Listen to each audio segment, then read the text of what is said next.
Selamat datang di channel pembahasan firman kebenaran. Salam damai sejahtera di dalam Tuhan Yesus Kristus. Dalam kesempatan ini kita akan membahas beberapa pelajaran dasar yang perlu diketahui, perlu dipahami, dan dipraktekkan oleh seseorang segera setelah seseorang beroleh selamat. Ada banyak orang yang setelah menerima Tuhan Yesus sebagai juru selamat pribadinya dan menjadi orang Kristen, tetapi sangat kurang memiliki pengenalan dasar iman Kristen. Ini sudah tentu akan sangat merugikan bagi diri sendiri dan juga akan merugikan bagi pembangunan tubuh Kristus itu sendiri. Mengapa? Karena ketika seseorang beroleh selamat, maka dia bukan hanya bagi keselamatan itu saja, melainkan kita beroleh selamat adalah bagi Allah itu sendiri, yaitu untuk membangun apa yang diinginkan oleh Allah, yakni membangun gereja yang adalah tubuh Kristus.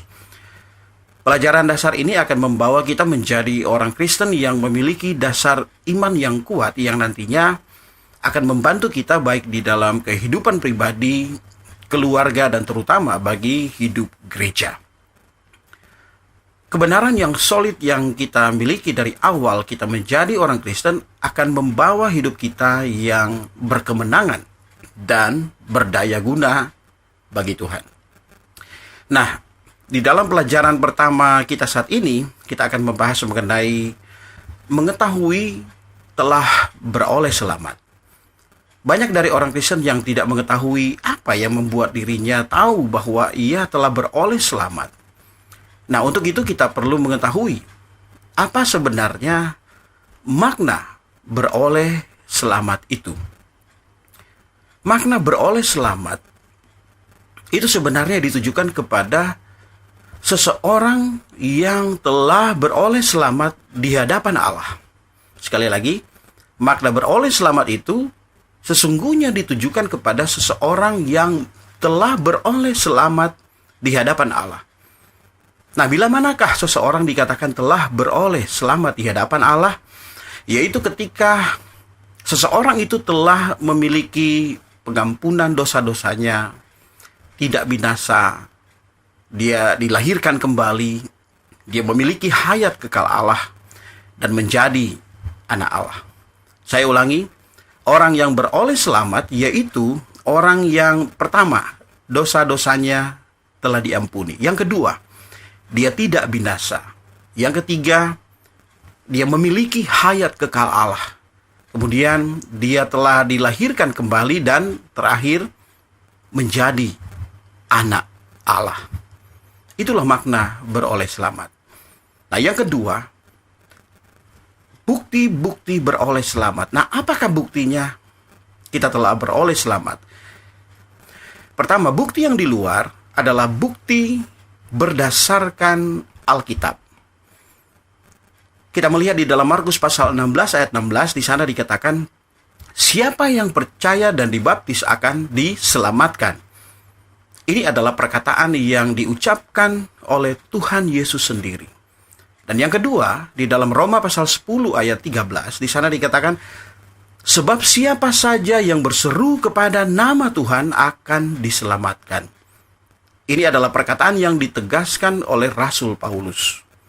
Nah, kedua perkataan firman tersebut membuktikan bahwa begitu seseorang percaya dan dibaptis, pasti diselamatkan. Barang siapa yang berseru kepada nama Tuhan, ia segera beroleh selamat. Fakta ini harus diketahui dan diakui tanpa tergantung pada perasaan manusia. Bahwa ketika seseorang dapat menyebut dan memanggil nama Tuhan Yesus, maka di dalam dia sudah pasti telah memiliki Roh Kudus. Karena tidak ada yang dapat menyebut Yesus itu Tuhan selain dari Roh Kudus itu sendiri. Dan keberadaan Roh Kudus di dalam kita itulah yang merupakan bukti kita telah beroleh selamat. Kita dapat melihatnya di dalam 1 Korintus pasal 12 ayat 3. Dan ayat yang berikutnya adalah di dalam Yohanes pasal 5 ayat 24. Di sana dikatakan, sesungguhnya aku berkata kepadamu. Dikatakan sesungguhnya. Tuhan mengatakan hal ini kepada kita dengan sesungguhnya, bahwa siapa saja mendengar perkataanku dan percaya kepada Dia yang mengutus aku, ia mempunyai hidup yang kekal dan tidak turut dihukum, sebab ia sudah pindah dari alam maut ke dalam hidup. Demikian firman Tuhan. Kemudian yang keempat, ayat yang keempat di dalam 1 Yohanes pasal 5 ayat 12 sampai 13. Siapa yang memiliki anak, ia memiliki hidup. Siapa yang tidak memiliki anak, ia tidak memiliki hidup. Semuanya ini kutuliskan kepadamu, kepada kamu, supaya kamu yang percaya kepada nama Anak Allah tahu bahwa kamu memiliki hidup yang kekal. Hidup yang kekal ini sebenarnya adalah hayat yang kekal. Kata-kata ini dipersaksikan oleh Rasul Yohanes. Nah, kedua ayat yang barusan kita baca membuktikan bahwa segera setelah seseorang percaya kepada Bapa Surgawi dan percaya kepada nama Putra Allah, yaitu Tuhan Yesus Kristus, dia memiliki hayat yang kekal, yaitu hayat Allah. Ia tidak lagi dihukum dan binasa, melainkan telah pindah dari alam maut ke dalam hayat atau ke dalam hidup. Nah, orang yang telah beroleh selamat secara demikian telah mendapatkan hayat Allah berdasarkan apa yang dikatakan oleh firman Alkitab, bukan berdasarkan perasaannya sendiri. Kemudian ayat yang berikutnya di dalam Yohanes pasal 1 ayat 12 sampai 13. Namun semua orang yang menerimanya diberi kuasa supaya menjadi anak-anak Allah, yaitu mereka yang percaya dalam namanya, orang-orang yang dilahirkan bukan dari darah atau dari daging. Nah, kesaksian ini diucapkan oleh Rasul Yohanes yang menyatakan bahwa Tuhan Yesus memberi kuasa kepada orang-orang yang menerima Dia dengan iman, yaitu mereka yang percaya ke dalam namanya untuk menjadi anak-anak Allah. Nah, kuasa ini adalah hayat Allah yang membuat mereka yang percaya dalam nama Tuhan Yesus dilahirkan oleh Allah, dilahirkan kembali menjadi anak-anak Allah. Ini dibuktikan oleh firman Alkitab dan sekali lagi bukan ditentukan oleh perasaan manusia. Firman Alkitab tidak dapat berubah atau dibatalkan.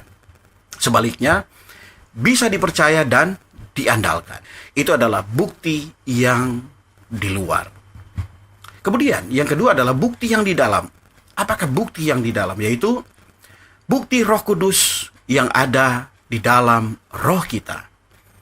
Roma pasal 8 ayat 16 berkata, roh itu bersaksi bersama-sama dengan roh kita bahwa kita adalah anak-anak Allah. Begitu kita percaya Tuhan Yesus, menerimanya sebagai Tuhan dan Juru Selamat kita, Allah segera mengaruniakan Roh Kudusnya kepada kita. Dan Ia menaruh roh itu ke dalam roh kita, yaitu roh manusia kita. Kita dapat melihatnya di dalam Yeskiel pasal 36 ayat 27.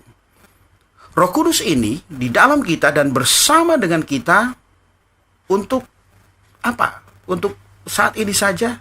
Tidak. Roh Kudus ini di dalam kita bersama dengan kita untuk selama-lamanya. Yohanes pasal 14 ayat 17. Dia bersaksi di dalam roh kita bahwa kita adalah anak-anak Allah yang dilahirkan oleh Allah. Setiap orang di antara kita yang percaya Tuhan bisa menyebut Allah Aba Bapa. Roma pasal 8 ayat 15. Terasa wajar ketika kita menyebut Allah ya Aba, ya Bapa. Ketika kita menyebut Allah secara demikian, maka di dalam kita terasa manis dan nyaman. Hal ini dikarenakan kita benar-benar adalah anak-anak yang dilahirkan oleh Allah. Hayat Allah, Roh Putra Allah telah masuk ke dalam kita. Dan inilah bukti di dalam. Bukti atas keselamatan kita. Kemudian yang ketiga, tadi sudah ada bukti yang di luar, yaitu firman Allah. Kemudian bukti yang di dalam, yaitu Roh Kudus yang ada di dalam kita. Sekarang yang ketiga adalah bukti kasih. Apakah bukti kasih? Yaitu bukti pengalaman hayat kita. Di dalam 1 Yohanes pasal 5 ayat 1 berkata, setiap orang yang percaya bahwa Yesus adalah Kristus, lahir dari Allah, dan setiap orang yang mengasihi Dia yang melahirkan, mengasihi juga Dia yang lahir dari Allah. Begitu kita percaya bahwa Yesus adalah Kristus, niscaya kita dilahirkan oleh Allah. Allah itu adalah kasih. 1 Yohanes pasal 4 ayat 16. Dan hayat Allah juga adalah kasih.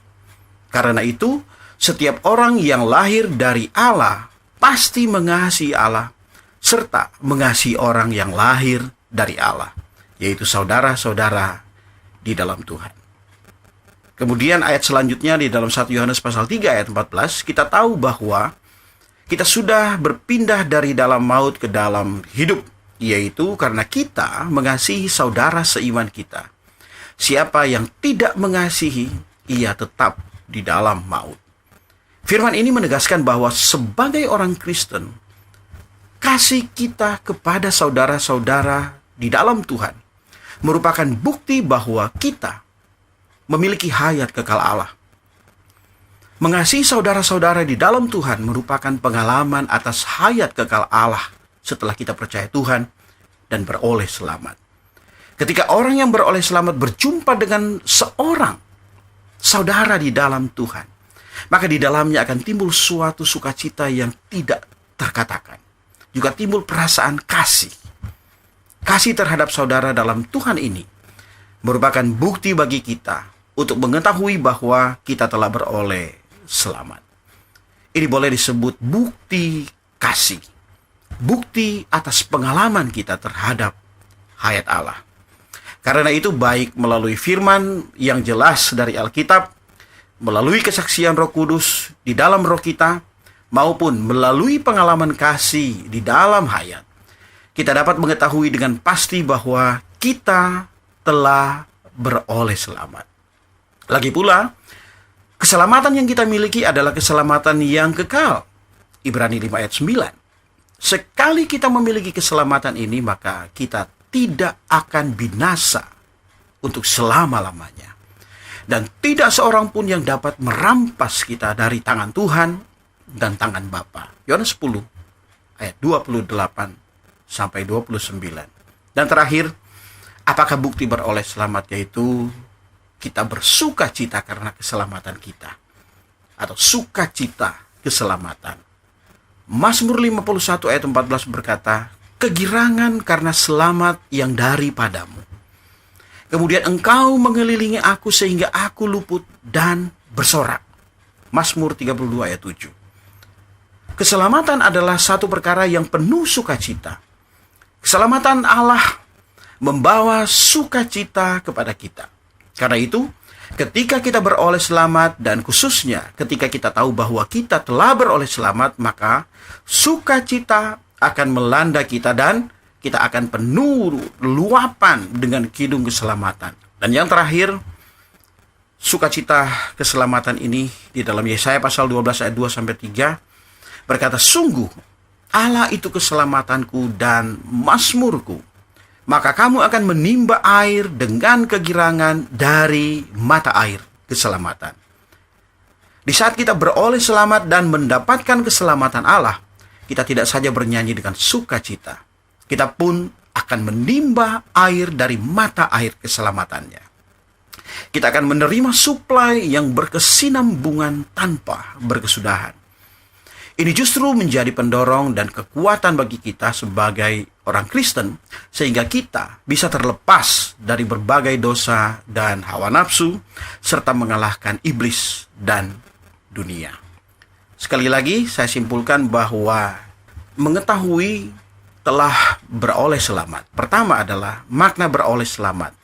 Makna beroleh selamat adalah dosa-dosa kita telah diampuni. Kita tidak binasa, kita memiliki hayat Allah, kita dilahirkan kembali dan menjadi anak-anak Allah. Dan yang kedua, bukti-bukti kita beroleh selamat. Pertama adalah bukti yang di luar, yaitu bukti berdasarkan firman di dalam Alkitab. Dan yang kedua, bukti yang di dalam, yaitu bukti Roh Kudus yang ada di dalam roh manusia kita. Roh dan roh, artinya roh, R yang huruf besar, yaitu roh Allah, dan roh, R huruf kecil, yaitu roh manusia, telah berbaur menjadi satu. Roh Allah mengisi roh manusia. Inilah keistimewaan dari orang Kristen. Di dalam roh manusia, kita ada Allah yang adalah roh. Ini membuat kita dapat bersaksi bahwa kita adalah anak-anak Allah. Kita dapat memanggil Allah kita sebagai Bapa kita. Itu adalah bukti kesaksian bahwa kita adalah anak-anak Allah. Dan bukti yang ketiga adalah bukti kasih, yaitu kasih kepada Allah dan kasih kepada sesama anak-anak Allah. Ini adalah bukti secara pengalaman hayat kita setelah kita beroleh selamat. Dan yang terakhir adalah sukacita keselamatan. Orang yang telah diampuni dosa-dosanya, orang yang tidak binasa, memiliki hayat kekal Allah, dilahirkan kembali menjadi anak-anak Allah, tidak mungkin tidak akan bersukacita. Pasti akan bersukacita. Orang yang beroleh selamat pasti memiliki sukacita. Demikian pelajaran dasar mengenai bukti beroleh selamat kita pada saat ini. Tuhan Yesus memberkati. Sampai bertemu lagi di dalam pelajaran kita yang selanjutnya. Tuhan Yesus memberkati. Amin.